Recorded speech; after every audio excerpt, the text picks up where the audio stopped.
जिनमें व्यक्ति मानसिक शक्तियों से रहित थे, किंतु प्रयत्न द्वारा उनमें भारी परिवर्तन आ गया। उनका दुर्बल व्यक्तित्व प्रबल व्यक्तित्व में परिणत हुआ। सास का उदाहरण लीजिए। बहुत से सफल व्यक्ति पहले इस गुण से रहित थे। खतरा था कि उनका समस्त भविष्य अंधकार में होगा, परंतु माता पिता या गुरु की शिक्षा का उन पर ऐसा प्रभाव पड़ा कि उनके जीवन की धाराएं बन गई। इससे सिद्ध होता है कि मनुष्य उपदेश या शिक्षा प्राप्त करके या निरंतर अभ्यास से विचारों में क्रांति ला सकता है। फ्रेंड्स, साहस पर मनुष्य का जन्म सिद्ध हुआ। साहस के भाव परिपक्व होने पर वही व्यक्ति जो पहले कायर समझा जाता था, शौर्य और पराक्रम के कारनामे कर लोगों को चकित कर देता है। जब हम भय, संदेह, निराशा से ग्रस्त स्थिति में होते हैं, तब हम सही निर्णय नहीं कर पाते। उचित एवं ठोस निर्णय केवल उसी समय किया जा सकता है जब मस्तिष्क सही स्थिति में। निराशा, क्रोध, ईर्ष्या, द्वेष आदि के बादलों से गिरकर अंधकार में हो। भय तथा चिंताग्रस्त मनस्थिति में कभी किसी महत्वपूर्ण विषय पर निर्णय नहीं करना चाहिए। जब मन निर्मल, संतुलित, शांत हो, कोई भी निर्णय उस समय करना चाहिए। उस समय जो योजनाएं बनाई जाए केवल उन्हीं को कार्यान्वित करने का प्रयत्न कीजिए। भय, क्रोध आदि के आवेग पर मानसिक शक्तियां बिखर जाती है। उस समय मन एकाग्र न रहने के कारण निर्णय गलत होते हैं। यदि मनुष्य सही शिक्षण प्राप्त करे या मन को अभ्यास कराए, वो निराशा, क्रोध, ईर्ष्या, द्वेष आदि विचारों को कुछ क्षणों में अपने मन से निकालकर बाहर कर सकता है तथा प्रसन्नता का अनुभव कर सकता है। प्रसन्नता, आशा, आकांक्षा, उत्साह इन भावनाओं के आते ही मन का अंधकार दूर हो जाता है। अतः व्यक्ति को चाहिए कि इन रचनात्मक विचारों को हर समय अपने मन में रखे। सभ्यता की प्रत्येक नई आवश्यकता मानव मस्तिष्क को नई चुनौती देती है, और जिस प्रकार जानवरों तथा मनुष्यों के शरीरों में जलवायु तथा वंश रक्षा के उद्देश्य से समय की आवश्यकता के अनुरूप लगातार सुधार होता चला गया है, उसी प्रकार आज के परिवर्तित आवश्यकता वाले संसार की मांग के अनुरूप मनुष्य को भी अपने मस्तिष्क को सुधार कर मुकाबले के लिए तैयार करना होगा। मस्तिष्क पर जिन विषयों पर सोचने का भार आ पड़ता है, उसी का अनुरूप अपने में परिवर्तन कर लेता है। वह नई कोशिकाओं का विकास कर लेता है, दुर्बल कोशिकाओं की मरम्मत कर लेता है तथा उन्हें मुकाबले के लिए तैयार कर लेता है। फ्रेंड्स, बड़े शहर की हलचल और शोरगुल में काम करने वाले व्यक्ति का मस्तिष्क विविध रूपों में विकसित होगा।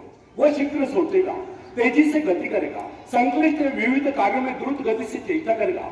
शीघ्र आपत्ति वाली विविध आपातकालीन क्रियाओं का मुकाबला करने के लिए वह तुरंत कार्यवाही करने का अभ्यस्त होगा। छोटे नगर, कस्बे में रहने वाले व्यक्ति का मस्तिष्क भिन्न प्रकार से विकसित होगा, क्योंकि उसकी आवश्यकता इतनी विविध नहीं और उसे तुरंत ही बहुत से निर्णय करने की आवश्यकता है। फ्रेंड्स, ये कदापि न भूले कि प्रत्येक कार्य मस्तिष्क सम्मुख एक नई चुनौती उपस्थित करता है और उसकी आवश्यकता के अनुरूप ही मस्तिष्क अपनी काबिलियत का विकास कर लेता है तथा विशेष किस्म के काम के लिए अपनी शक्तियों को बढ़ाता है। विभिन्न धंधों, नौकरियों, व्यापारों एवं व्यवसायों के लिए विभिन्न प्रकार की शारीरिक तथा मानसिक चेष्टाओं की आवश्यकता होती है। इन आवश्यकताओं में भी तीव्र गति से निरंतर परिवर्तन होता रहता है। अतः जिस व्यक्ति का मस्तिष्क जितना अधिक ग्रहणशील, संवेदनशील, सूक्ष्म होता है, वो उतनी तीव्रता से अपने में परिवर्तन लाने में समर्थ होता है तथा नए संघर्ष में सफलता एक विजय प्राप्त करता है। उदाहरण का एक पुरोहित की आवश्यकता विशिष्ट होती है, अतः उसका मस्तिष्क भी उन्हीं आवश्यकताओं के अनुरूप विकसित वर्षों तक उसका मन निरंतर आध्यात्मिक विषयों के चिंतन में लीन रहता है। अतः उसके मस्तिष्क के विकास का स्वरूप एक वकील, एक व्यवसायी एवं भवन निर्माण विशेषज्ञ से भिन्न होगा। जिस व्यक्ति का जीवन अध्ययन या बौद्धिक हलचलों में लीन रहा है, उसके मस्तिष्क के सेल्स का विकास एक व्यापारी के मस्तिष्क से भिन्न होगा। अध्यापक में विचारों की उन्मुक्तता, कार्यों में शिथिलता, भौतिक पदार्थ के प्राप्ति के आग्रह का अभाव, एकांत प्रियता दिखाई देगी, जबकि व्यापारी में समझदारी, दूरदर्शिता, चतुरता, नियमबद्धता, समयबद्धता और पूर्ति दिखाई देगी। महत्वाकांक्षा मस्तिष्क के विकास में परिवर्तन या सुधार लाने वाली प्रबल शक्ति है। महत्वाकांक्षा या अपने जीवन के उद्देश्य को तय कर लेना स्वयं अपने आप में मस्तिष्क संबंधी बहुत ही महत्वपूर्ण घटना है। वैज्ञानिक लोग मस्तिष्क को विकसित करने की संभावना पर खोज करने में व्यस्त है। समय आएगा जब मस्तिष्क के विकास के रहस्य को मानव जान लेगा और इससे मनुष्य के चरित्र के विकास का कार्य सरल हो जाएगा। तब तक हमारे लिए इतना ही जान लेना पर्याप्त है। यदि हम अपने मस्तिष्क का ऐसा विकास चाहते हैं कि हमारा व्यक्तित्व सर्वप्रिय बने, तो इसके लिए सर्वप्रथम हमें अपने मन से घृणा, ईर्ष्या, द्वेष आदि विचारों को निकालकर बाहर कर देना।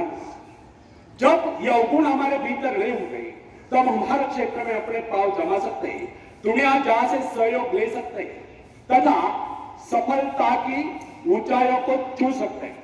आखिरी में एक शेर मैं सुनाता हूं, बाद में विवेकानंद जी के विचार में बोलता हूं। तो पहले शेर सुनाता हूं। तुम उड़ सकते हो मुक्त आकाश में, तुम मुक्त आकाश के पंछी, तुम व्यर्थ ही गए, तुम भूल ही गए हो कि तुम्हारे पास पंख है। तुम पैरों से चल रहे हो, तुम आकाश में उड़ सकते हो। थोड़ा फड़फड़ाओ ताकि तुम्हें एहसास हो जाए। ध्यान से भरोसा पैदा करने के लिए तुमने कुछ खोया नहीं, तुम सिर्फ भूले हो कि अपने पास पंख है, अपने पास पंख है। धन्यवाद।